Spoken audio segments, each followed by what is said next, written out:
Liz Erlewine, and I am the Visual Arts Director here at Crooked Tree Arts Center, and welcome to Coffee at 10. This is our final Coffee at 10 for this winter series. We will begin again in a few weeks, so you can stay tuned, and we'll be posting those when they're available. Coffee at 10 is a series that Crooked Tree Arts Center has been doing for years and years, and it takes place here in Petoskey on Thursdays at 10 a.m. Traverse City has a Coffee at 10 series as well, so you can check that out. And we have been, since COVID, we have been letting folks join us via Zoom and on Facebook through live stream. So you can find recordings of these conversations as well. So if some Thursday you're not able to join us, you can tune in as you're going for your morning walk. You can catch a recording later. We're just happy to share these conversations with our community. And we're so glad you're here. Great turnout this morning for our wonderful guest, Mark Mehaffey. I'm going to say a few more announcements and then we'll get started. So I do want to acknowledge the exhibition that this series accompanies, which is our Guild Member Salon Show. This is the final week of this show. It's Saturday is the last day. So make sure you have some time to take a look at these works in person. If there's someone you know who would enjoy it and hasn't had a chance to get out, remind them that Saturday is their last chance. If you are an artist in attendance and wondering about pickup, remember that's next week. So that's coming up. This show was an open invitation to all Crooked Tree Arts Center Artist Guild members. Artist Guild members are members who self-identify as artists and support the Arts Center through their membership. And in turn, we offer perks to help support them in their creative practice. And one of those perks is this exhibition, which is just an open invite to all our Guild members to bring some work, and we'll hang it on the walls and share it with our community. And I'm delighted to let you know that of our 200-some Guild members, 107 artists participated in this show here in our Gilbert Gallery and in our Bonfield Gallery with a total of 257 pieces. So I think it's really a phenomenal outpouring of creativity from our community, and I'm grateful to all of our artists for showing their work and being part of this experience, and I'm grateful to you for coming out and checking it out. Coffee at 10 is something that we are now doing to showcase and highlight and expand upon the programming that we have going on in the galleries. So this series has really been focused on artists working in our region. Mark had to take a little trek in the snow and ice this morning, but we very much see him as a Northern Michigan artist, even though he is known internationally. And I guess because I'm going there, I'm just going to go ahead and go with the intro, but I did want to say thank you to Roast and Toast for sponsoring this event. Your coffee and pastries are courtesy their support. And of course, this program is made possible thanks to our members. So a big thank you to members.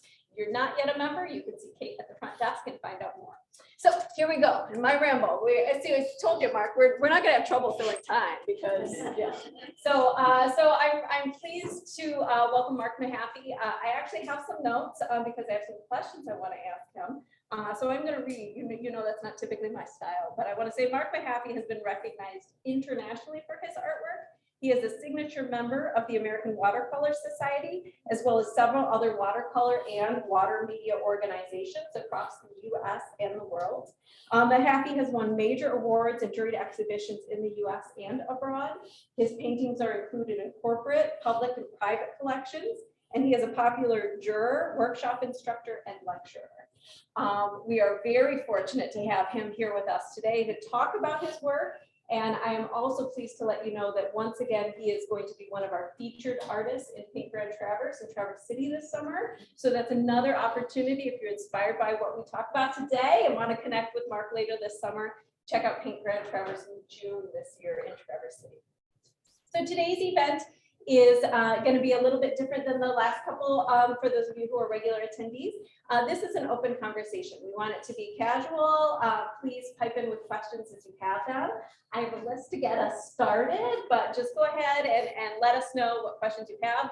Those of you joining on Zoom and Facebook, we've got the very capable Alyssa over there who will try to repeat everything and make sure you hear what's going on, and feel free to feed your questions there. So with that, I would like to ask you to join me in welcoming Mark.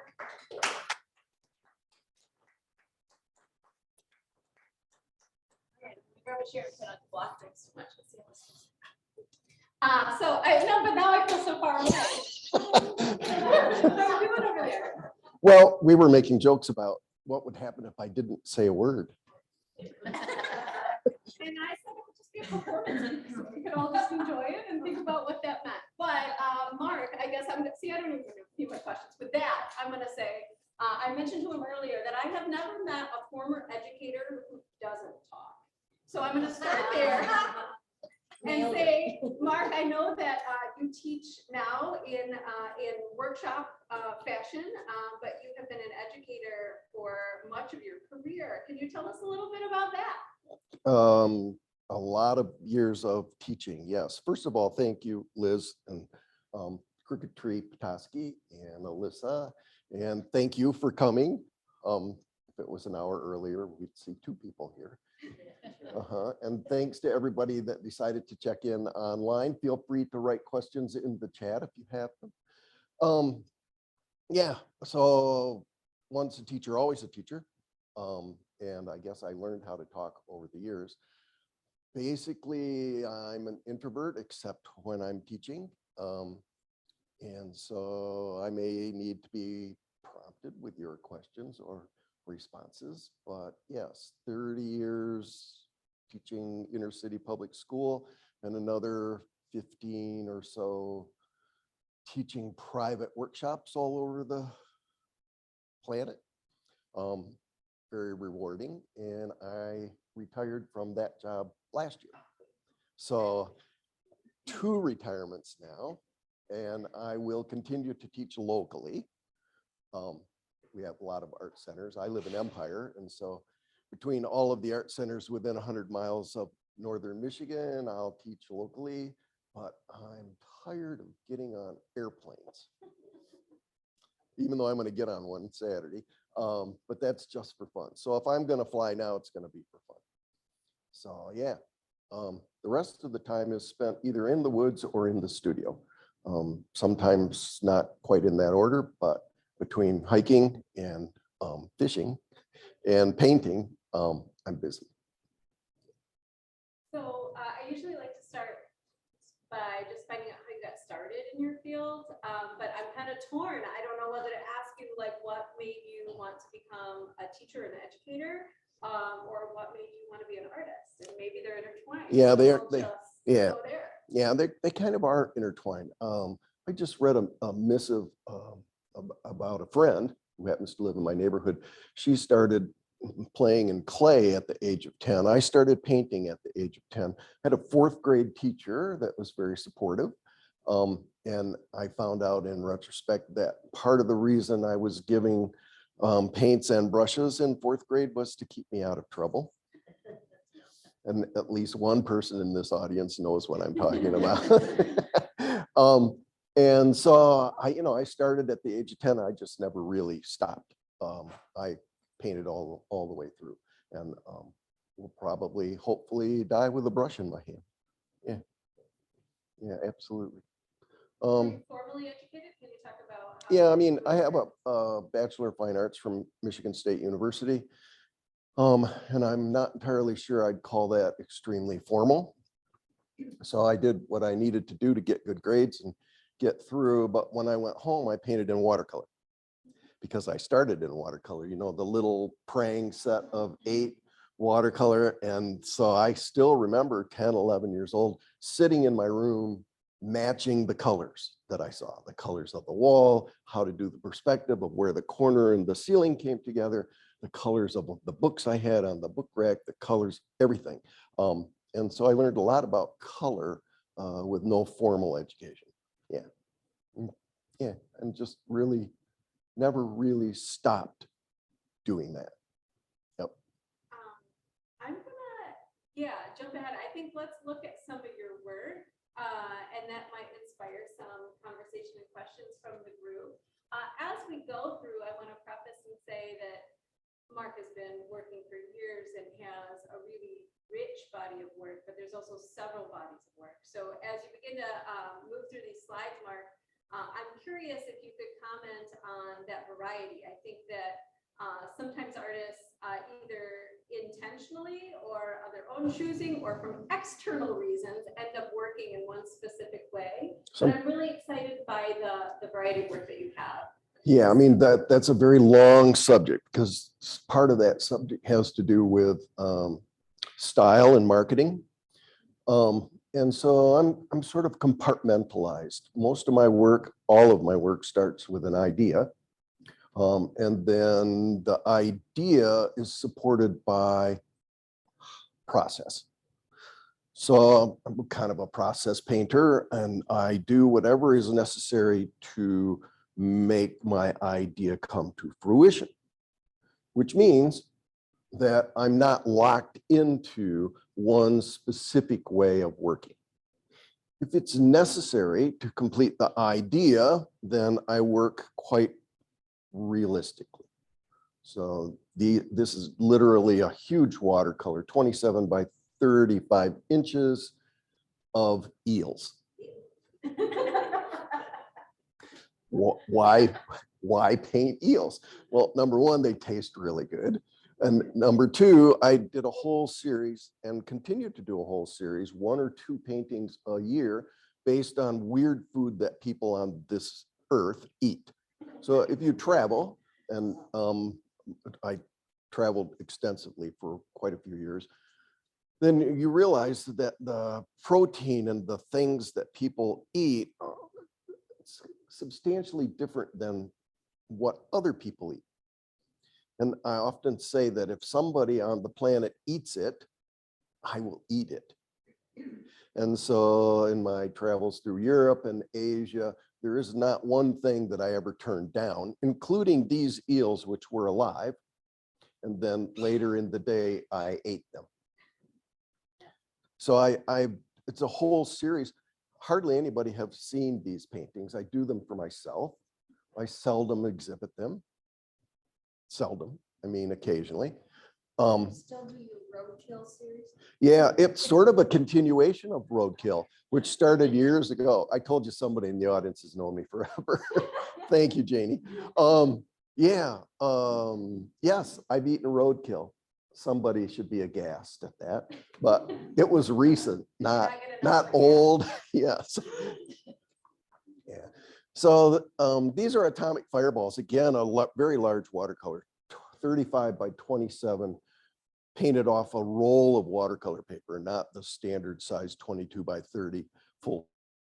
And the story behind this painting, besides stuff that we eat, is I taught high school, inner city high school, 2 or 3 different high schools, but I spent 8 years at one particular high school, Rough High School.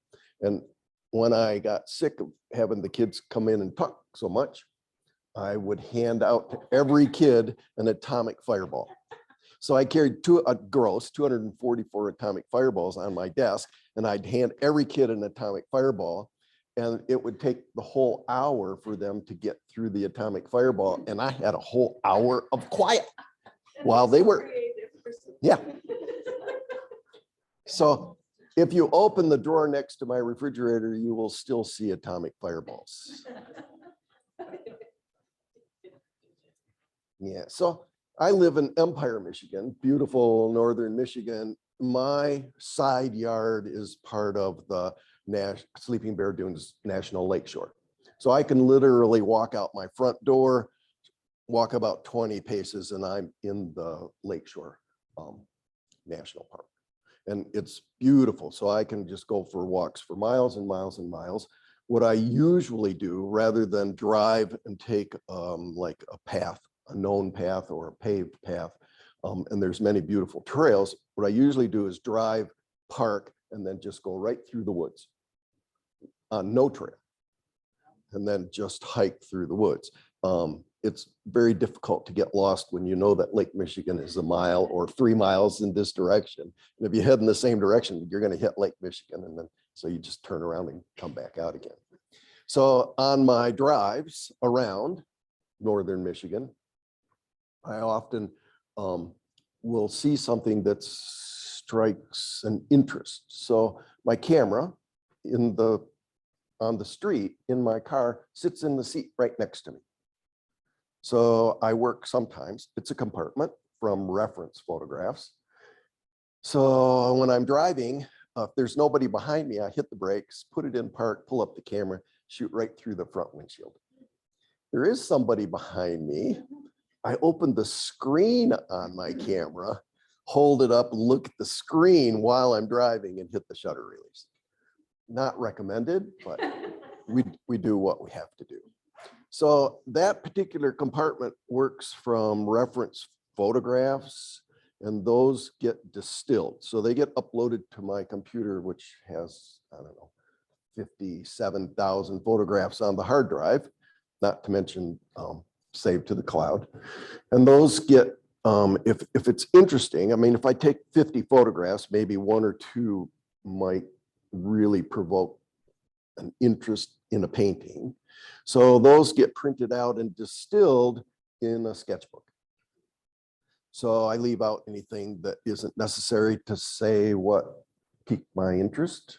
I rearrange things to my heart's content. I add the values necessary, that's the light and darks for the shapes. I add the values necessary to make a good painting, not necessarily the lights and darks that were in the photograph. Rearrange those, simplify the whole thing, and then from that small plan, usually 3 by 4.5, 3 by 5, 4 by 6, that's what I paint from. So for the audience that's here, copy of the sketchbook for the audience that isn't here. For the audience that's here, I brought a copy of my sketchbook. So that's my plan for a landscape. Graphite. And just because I make a plan doesn't mean that I'm going to paint it. These take 10 to 20 minutes to do in graphite. So I painted neither one of those. Got done with the plan and decided my time would be better spent elsewhere. So better to, this one I did paint. Better to spend 10 or 20 minutes figuring out where all the shapes go together, how they go together, and how light or dark they are. And make sure that this works before you spend an hour to 80 hours on a painting and realize that it's not working. So it's a compartment that I enjoy and allows me to design. So here's an example of making adjustments. A contour drawing, outlines of 2 tugs at harbor. And then an abstraction of that same design. So a little more obliques and a little more simplification, which I sort of like better than the original. And then again, a simplification. Is an hour going to be enough time? But you weren't going to talk. Yeah, I wasn't going to talk. So there's more simplification and values assigned. And that's what I executed the painting from. Yes, ma'am. Yeah. Okay. So here's the deal. If this works, right, graphite, I can use any color I want, as long as the values are the same here. Yeah. Yeah. Very similar. From Edward Daly, says, I always marvel at your realistic landscapes, Mark, that you substitute equivalent tonal values for local color. How do you train your eye to do so with such effectiveness? Yeah, that's a really good question. So here's the deal. There's 2 approaches. One is you can train yourself to see value regardless of color. So like in here, is there a good example? Yeah, yes. We have a violet sweater here, looking through my sketchbook, and then you have a gray sweater on. The value is the same. 2 different colors. Yeah, so you can train your eye to see value. But beyond that, when you're making a painting, often this shape may be dark in reality, but for the sake of the painting, it needs to be light. And that's where my planning and sketchbook comes in. because I can rearrange all of the shapes, and then I'm the one that assigns value. I decide. I'm the artist. I get to decide this shape is middle value. A lot of things are, but for the painting, it needs to be a lighter value. And so I make the change. That's the art part of that. Yeah. And for a beginner, would you recommend an interim study? From your value study to make your color? Yeah, I mean, I have a couple of friends that work that way. They'll do a value plan and then they'll do a quick watercolor color study to see what colors might work. I lose energy if I do that. Yeah, so as soon as I get this done, because this is necessary, and remember, this is just one compartment of how I work, then I go and if I like it, then I go right to the painting. Yeah, and then do I make changes when I'm painting? If necessary. If I think I can make a better painting by deviating from my plan, I deviate. Do you always do a value study? If I'm doing a representational landscape / practically anything else, yeah, almost always. Yeah, sometimes I'll jump right in, but usually that's a different idea. Yeah. Yeah. So yeah, I use a, Plein air, you don't necessarily do a sketch. no, in plein air, I do the value study in my head. Good, really good question. So I love to paint in plein air. I love watercolor. Started with watercolor. Half of my work is watercolor, but it's become a studio activity for me because acrylic is much more forgiving. So when I'm working in plein air, nobody in here's watched me work, but acrylic dries so quickly in plein air, especially in Michigan, dry summer, wet, doesn't make any difference. It dries fast. I love that it dries fast. So in plein air, I delineate the shapes and jump right in, realizing that if I make a color or value misstep, I can wait 4 minutes and paint right over it. And so often my plein air work has a number of layers because of me making final adjustments. And so it's an immediate response to what I see.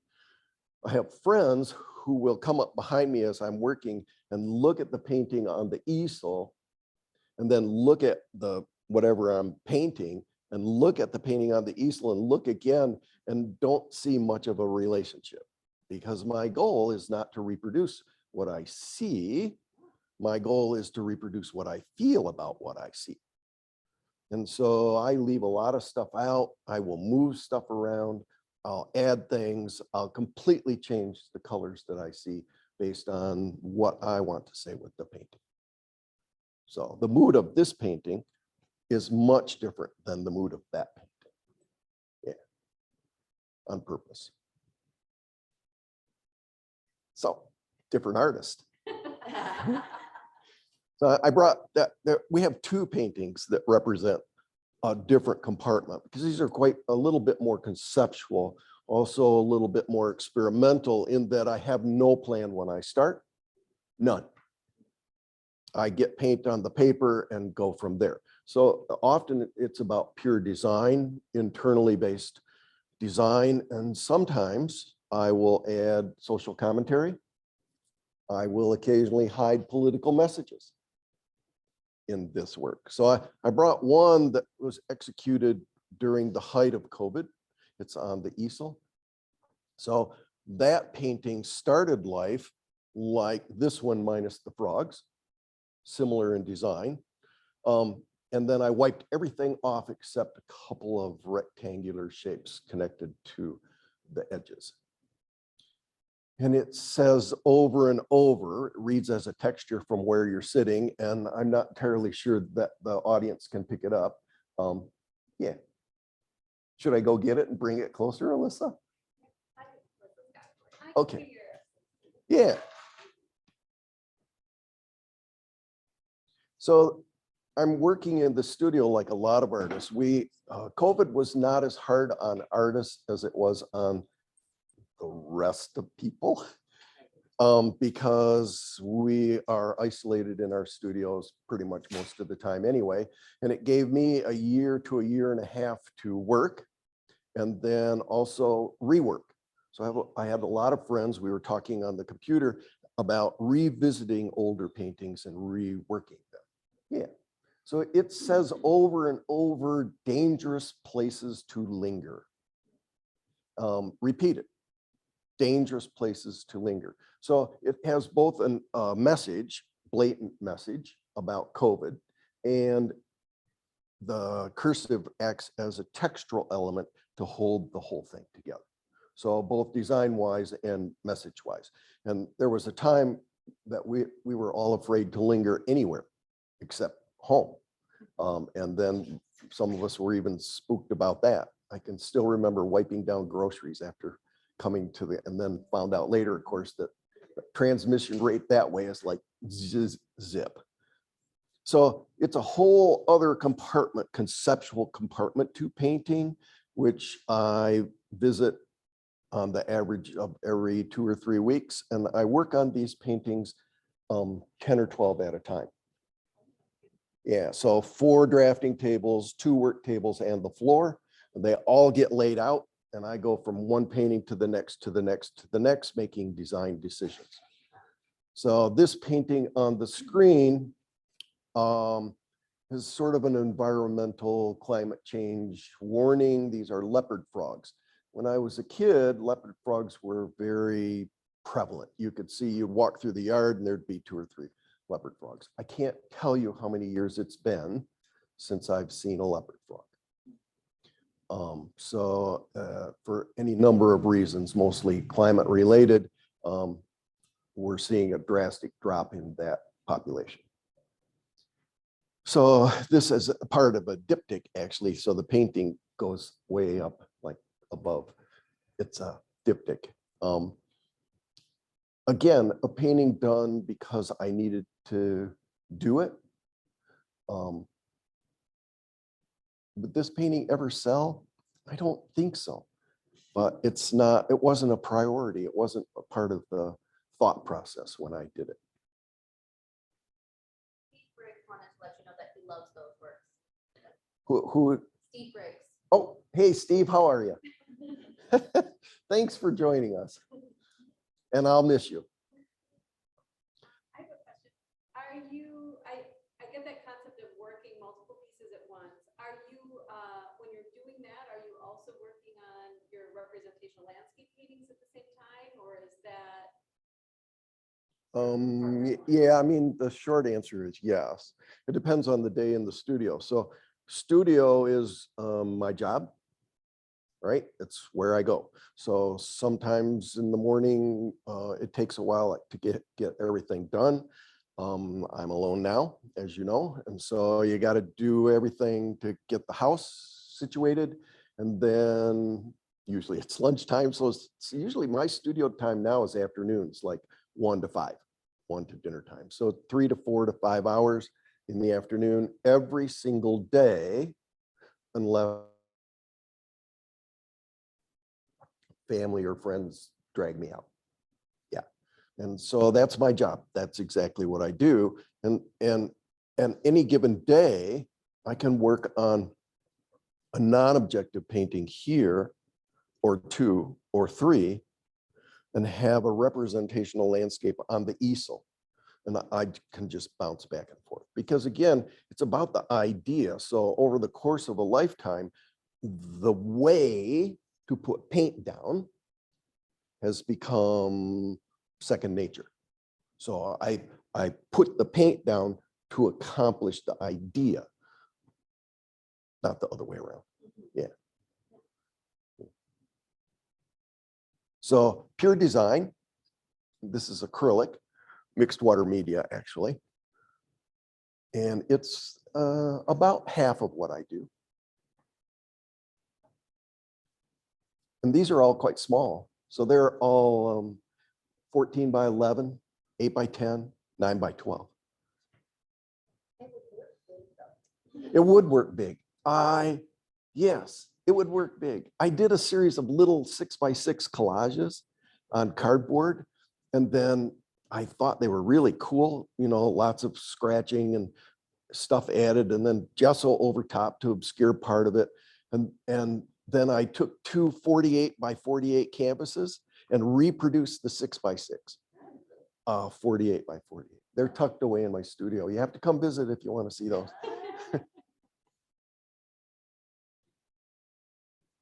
So here's where we are now, winter landscape. I am a cold weather person. Absolutely. My ideal temperature is 50 degrees, 55 degrees, sunny. That's t-shirt weather for me. That's golf weather for me. I'm going to be outdoors. It takes me about 3 hours to get used to 10 degrees. It takes me 3 days to get used to 85 degrees. So I am not a hot weather person. I'm a cool, cold weather person. Michigan winters don't bother me at all. The lack of light doesn't bother me at all either. My ancestors must have been cave thing because it just doesn't bother me. I start running the air conditioning in my car about the end of March. So I'm outdoors quite a bit. This has the appearance of a plein air work. It was a small painting, 8 by 10. I think possibly this was studio work based on a plein air painting. It's a subject that I visited 2 or 3 times on one of my walks in the lakeshore. And I just love a sunny day when there's snow on the ground because of that contrast that you get. Yeah. Mark, before you move on, I love that comment of this appears as though it's a plein air. Can you explain that to some of our folks who maybe don't work in painting? Yeah, okay, so a lot of it has to do with paint application and how fast I work. So if it's necessary to say what I need to say visually by being totally accurate, having shapes come together perfectly, defining practically everything, then I can do that. It's possible. I can do it. I'm working on a full sheet watercolor right now. That's probably going to take me 2 months to get it done, 3 hours a day, because I'm painting every single thing that I want to paint in there, and it's going to take forever. Most of the time, to fulfill what I have in my head, paint application is much faster, especially with acrylic, knowing that I can cover again. And so once I get the major shapes delineated and I find out how light or dark they're going to be, then my paint application is fast. And so what you see here is fast paint application. So like Paint Grand Traverse is coming up.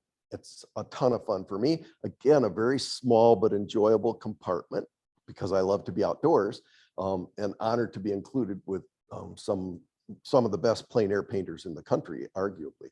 So for me, it's just, there it is. Let's get this done really quickly because there's another one to do. Yeah. Yeah. So it's just a lot of fun for me to paint plein air and to be outdoors. Yep. Yeah. Again, this is a 20 by 20. So the bigger the surface, the bigger the brush.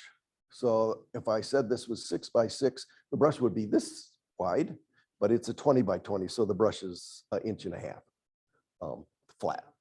And so just great big brush strokes to sort of delineate my impression of reflections. And I think this was Green Lake, Interlaken. Yep.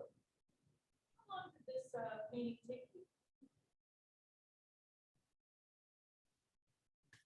you? Beginning to end, hour and a half.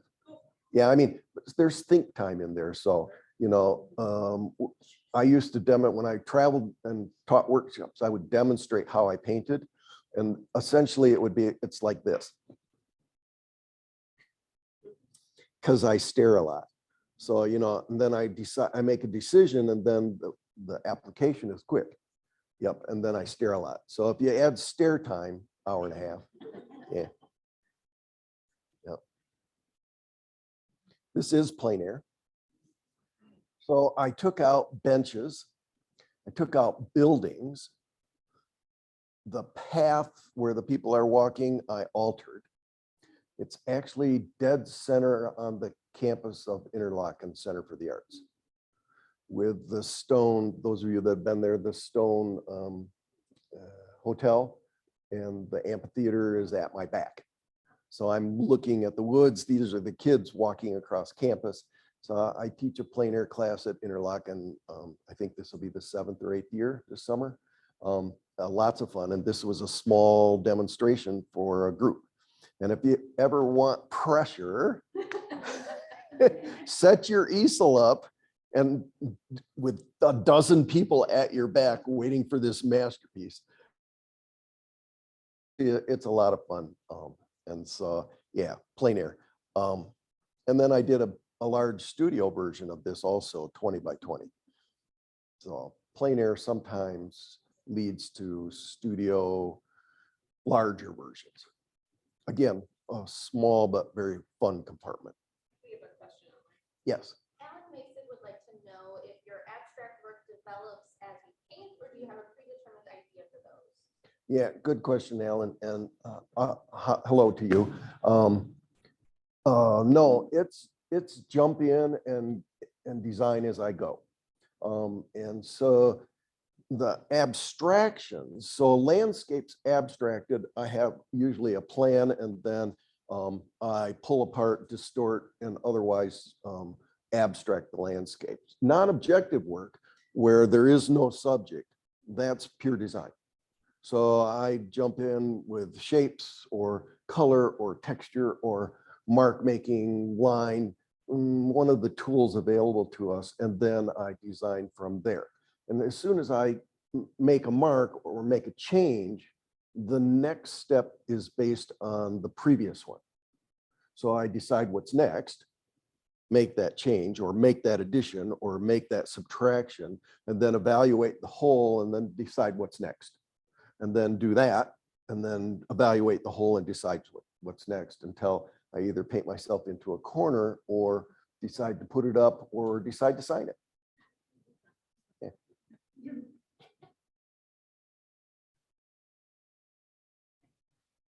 Yeah, plein air. You can kind of tell plein air paintings are a little looser. Usually when I paint in plein air alone or with friends, and I'm thankful for a number of friends that will join me outdoors. I have an hour, maybe 2 hours. Maybe lunch is going to happen after. So we need to get to lunch. And so this is down and around the corner from my house at night. So on the way, I can walk from my house into the village of Empire in about 5 minutes, not very far. So this is just down and around the corner, and Empire is just over that hill, the light in Empire where 72 and 22 meet. Just right there. So. Just a comment, not a question. This piece is really fun to think about in terms of the paint as well as the space that you're creating. I love how that blue simultaneously sits on the surface of that painting, but also pushes back as the sky. It's really fun. Yeah, I mean, painting is ultimately multi-dimensional, so it is paint. I mean, it's not a photograph, it's not the real place, it's paint. I don't mind that people realize that it's paint. And sometimes I'll even play on that texture. So recently, palette knife painting has become kind of fun. You saw one earlier today. And so it's paint, and I love the textural, thick gushiness of paint as it sits on the brush or the palette knife. And then there's the representation of the landscape as well. And so sometimes that's secondary, and sometimes it's the other way around. Yeah, it just depends. Yeah.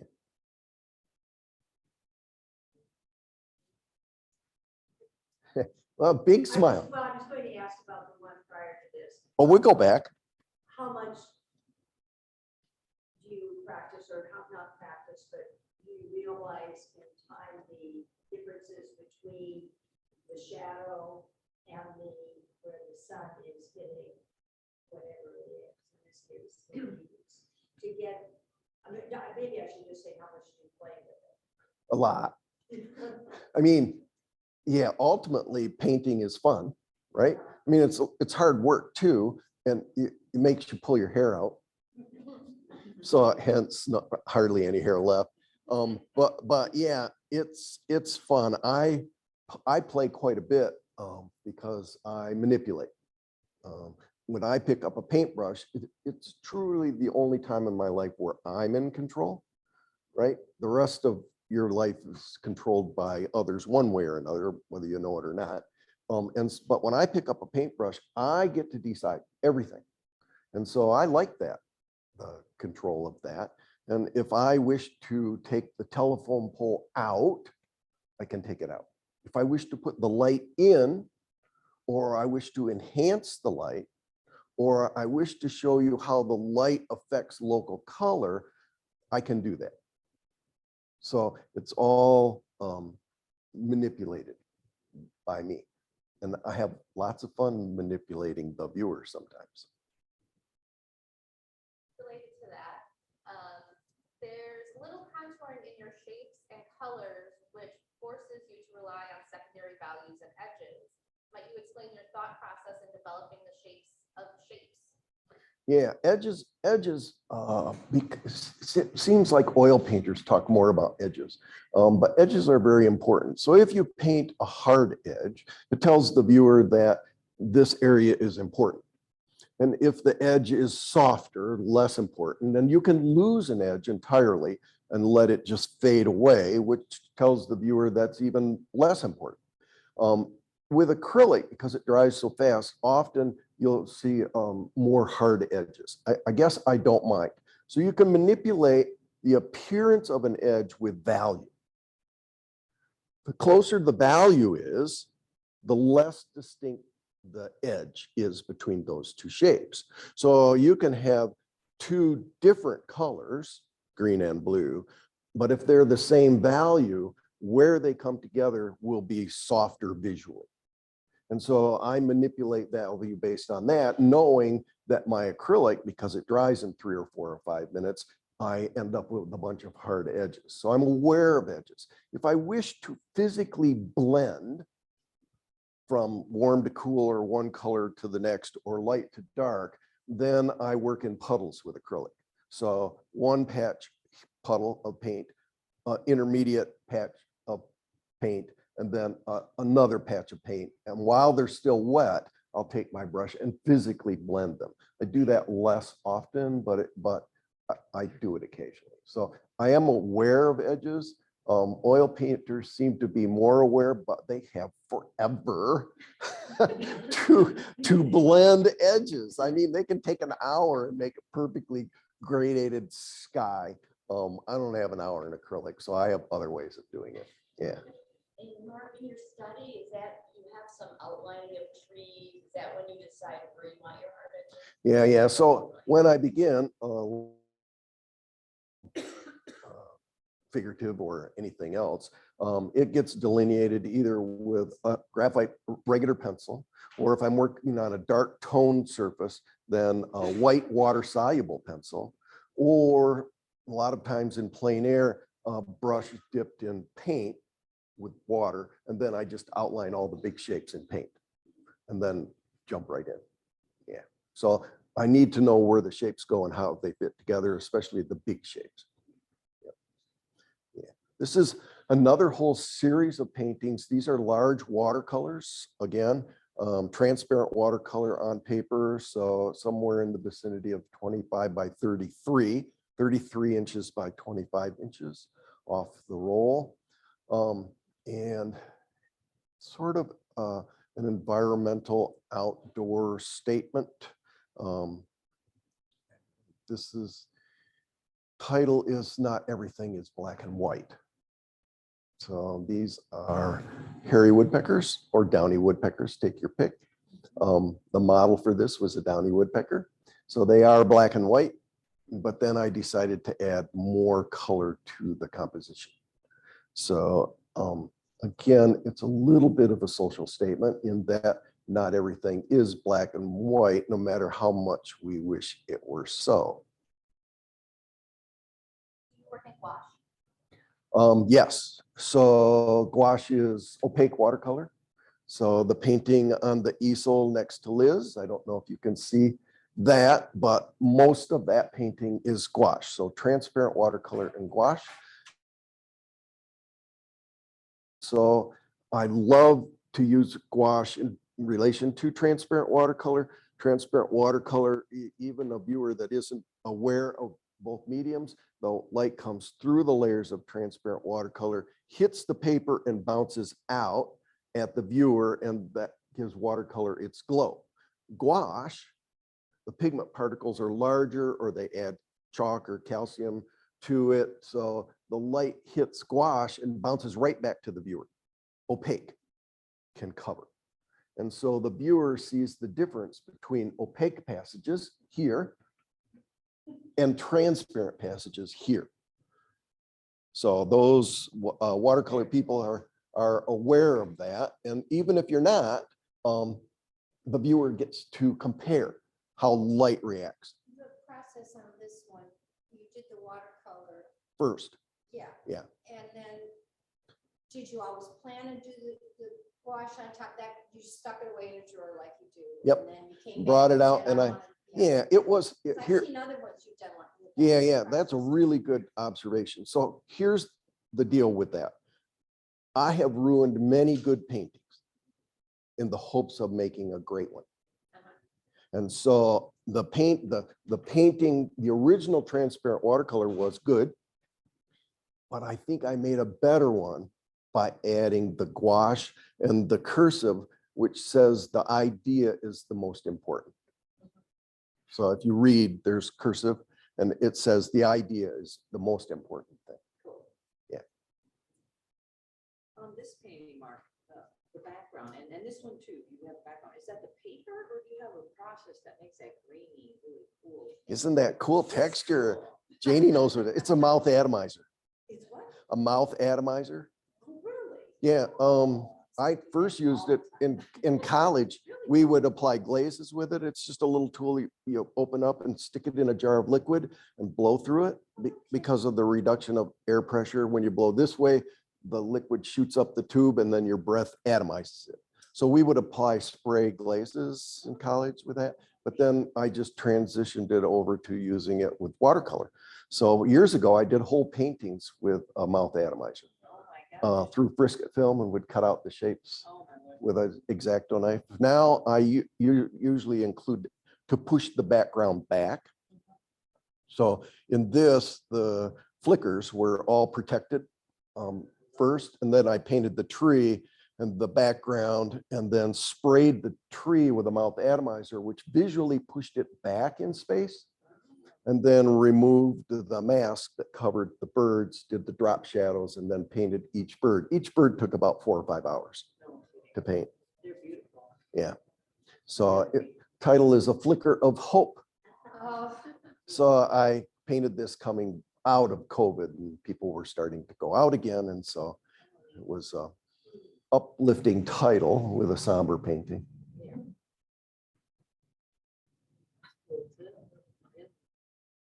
Yeah, notice there's one bird. So this past year was not a good year for me. I lost my wife of over 50 years in June to metastatic lung cancer. And so the title of this painting after that loss is Being Alone is Not the Same as Being Lonely. And it says that over and over and over again. So I'm dealing with all of that. Some days are better than others. It's tough, but the good thing is I have painting. And so all of the ideas rattling around can come out, including dealing with loss.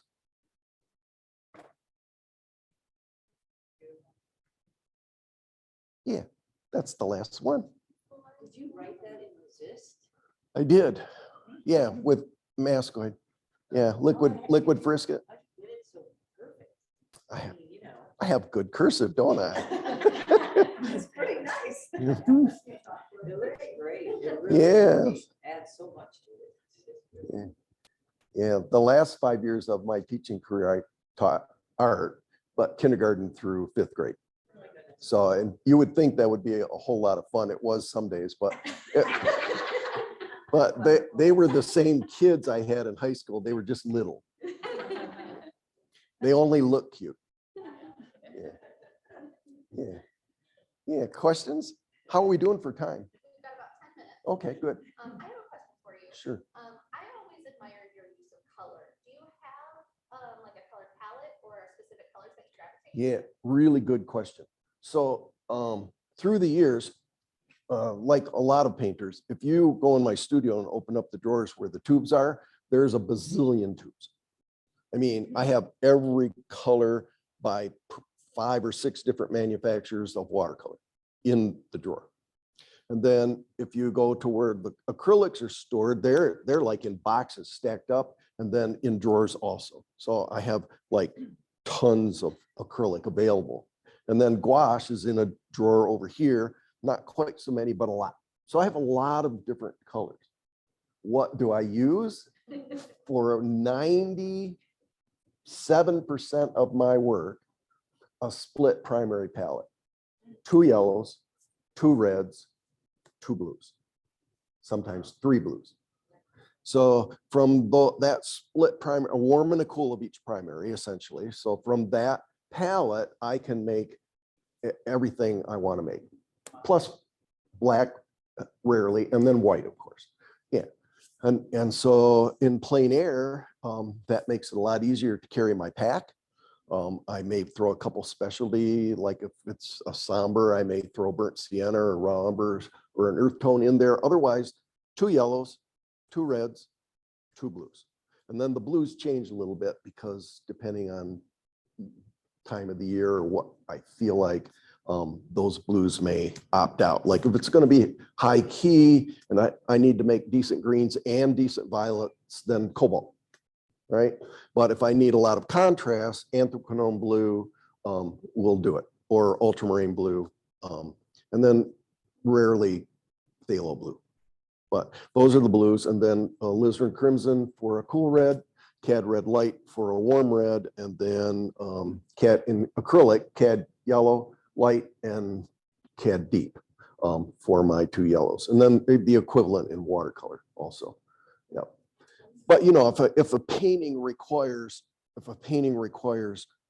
burnt sienna, for example, I know I can make burnt sienna with 3 primaries. Yep, a little heavy on the red, mix yellow and blue, put red in there, you've got burnt sienna. But if the painting is 90% burnt sienna, I grab the tube of burnt sienna. Yeah, it's whatever is expedient. Yeah, that's a really good question. Yeah, absolutely. Yes, ma'am. You know, we heard the saying, fear of missing out. I have this fear of FOMO. messing up. Oh, yeah. So do you get the fear of messing up? And if so, what process or thoughts do you have to get you through it? Yeah, so when I teach workshops, when I used to teach workshops all over, I would say on the first day that fear, you need to get rid of fear. I mean, basically, it's just brush, paint, paper, and we can get more paper and more paint and go again.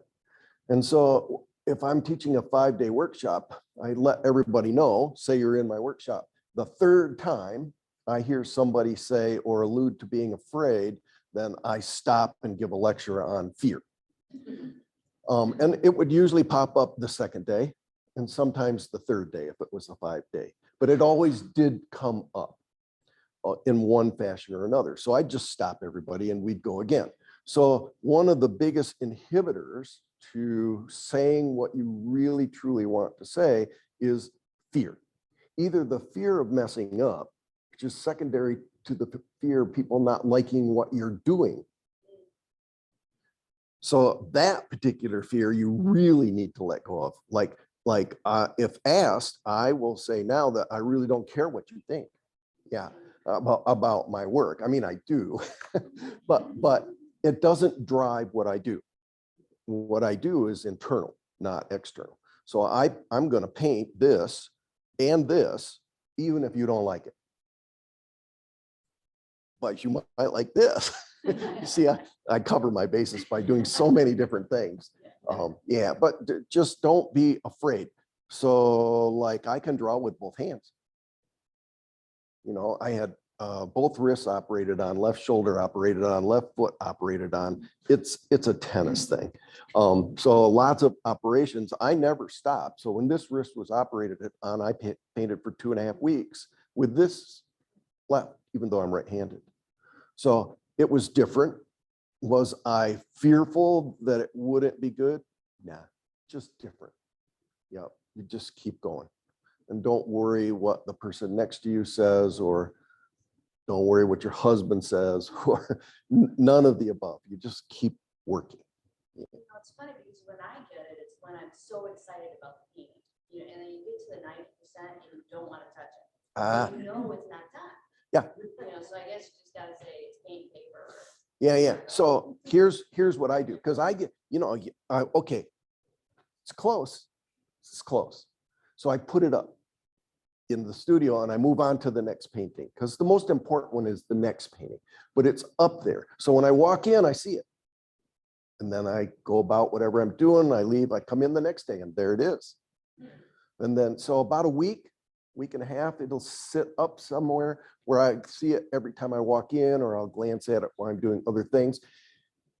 Usually, if I need to do more, it will say to me, you need to fix this, or you need to add this, or you need to redo this passage. If it doesn't say that in a week and a half or so, then sign, done. Yep. And by then I've started 2 or 3 other paintings. Yeah. So it can go on the flat file. Yeah.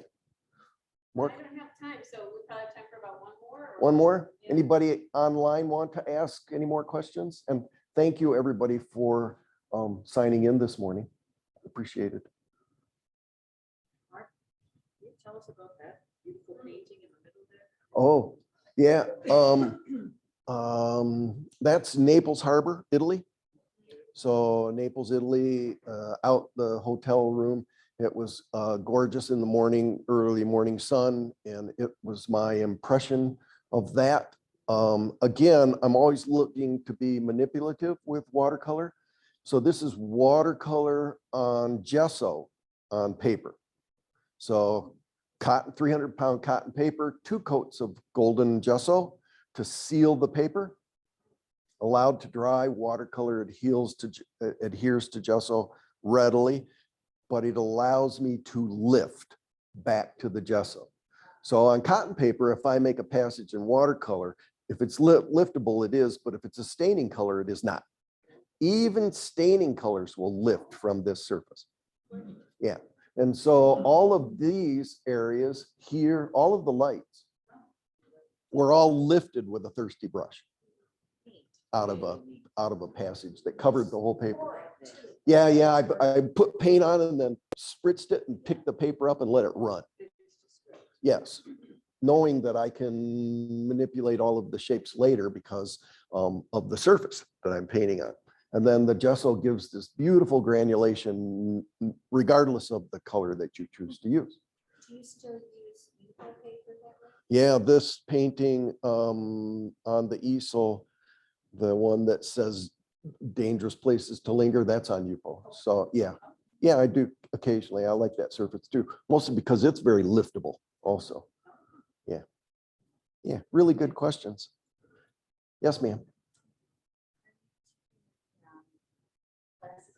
Yes, so I'm teaching a 2-day plein air at Oliver Art Center in Frankfurt. I'm teaching a Gyutaku class, 1-day fish printing class in Glen Arbor because I get to go fishing. I'm teaching a slippery surfaces 1-day class in Glen Arbor also. So it would be Yupo, aquaboard, and gessoed watercolor paper. And I'm teaching a 3-day plein air at Interlaken Center for the Arts also. That'll be in July. And am I teaching anymore? I think that's it for this year. Just go to their sites and then it's all listed in their sites. Yep. Yeah. Thank you for asking. I got the plug in. Yeah, I guess to wrap us up, is there anything else that you'd you'd like us to know that you've got in the works or coming up? No, actually, Paint Grand Traverse is coming up in June.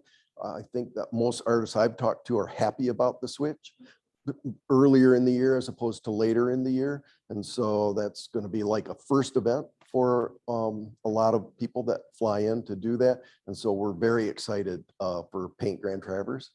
If you've never been to the opening, oh, you should go. It's like a huge party, very crowded and tons of gorgeous paintings. Yeah. Yeah. It's a lot of fun. It's a lot of fun for the full week and Yeah. the party's a lot of fun. So if you have questions about that, just grab me. Yeah, absolutely. Yeah. Yeah. Everybody looks forward to it. Yeah. It'll be fun. Yeah. So thanks so much, everybody, for coming. Yeah, thank you. And thank you to the online people as well. Yeah, thanks. On Zoom, we'll go ahead and let you go. And thanks, guys. Yeah.